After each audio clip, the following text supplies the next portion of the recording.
Well, when 9/11 occurred, I was actually working in the news industry. I was working at Channel 30 in West Hartford, and my job was the morning news.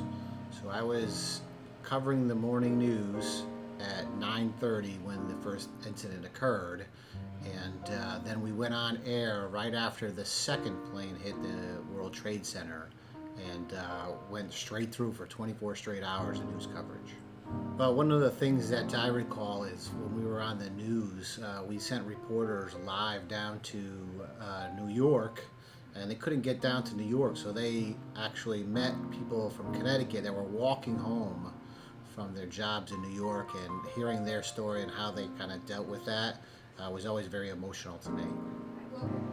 I was in a PPT meeting, and a mother came in and told us that there had been a plane crash into one of the towers. And we all thought it was a terrible accident until we found out that the second building was hit. And then the news started. So it was in a PPT meeting. I was in Fairfield County working on a videotape job at a location not too far from the city. It was before the time of cell phones. We all had pagers, and everybody's beeper went off. One after the other after the other. Next thing you know, everything blew up, and everybody packed up, and we all went home. I was a teacher down in Stamford High School, and I remember coming in off the softball field from teaching softball as a unit that day, and on the video monitor was the live news, and it had the first plane had just crashed into the tower, and then soon after that was the second one, and our school kind of went into a lockdown, and then we were all sent home pretty early because it's pretty close to Manhattan. Stamford, Connecticut is.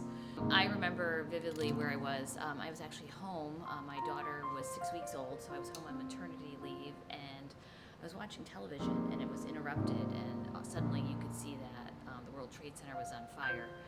And I didn't quite understand, what was going on. I was actually on the telephone with a friend, and when I hung up, I kind of tuned into what was really, happening in the newscast, and I couldn't look away. I remember watching live the second tower being struck by the jet, and then, you continued to watch television and saw both towers collapse, was unsure of what was really going on, and I just remember being really frightened and confused because, never before had I experienced an attack on our country. I'd like to commit some random act of kindness and, kind of pay it forward for those people that gave their lives, those first responders for the World Trade Center. I will promise to teach my own children how to be kind and respectful to others, not just because they should do it, but because it's an important lesson to learn. And that's how you should treat others, and I think it's very important that they know that. Moving forward, it's, a day of remembrance. I want to make sure that we always remember those lives that were lost that day, whether they were victims in the attack themselves or if it was any of, the service personnel that, went right into action to help save the lives of those.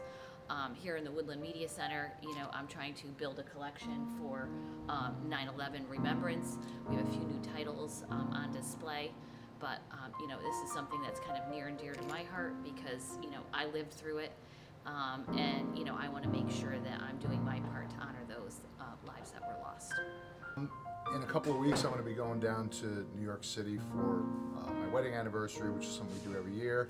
I'm going to be going down to the memorial because 3 friends of mine, our family, were killed in 9/11. So I'm going to go down to the memorial and look at their names and pay some attention to them, and that'll be it. I think about 9/11 pretty often, so I think I'm just going to continue to keep it in my mind and memory and future thoughts. Thank you.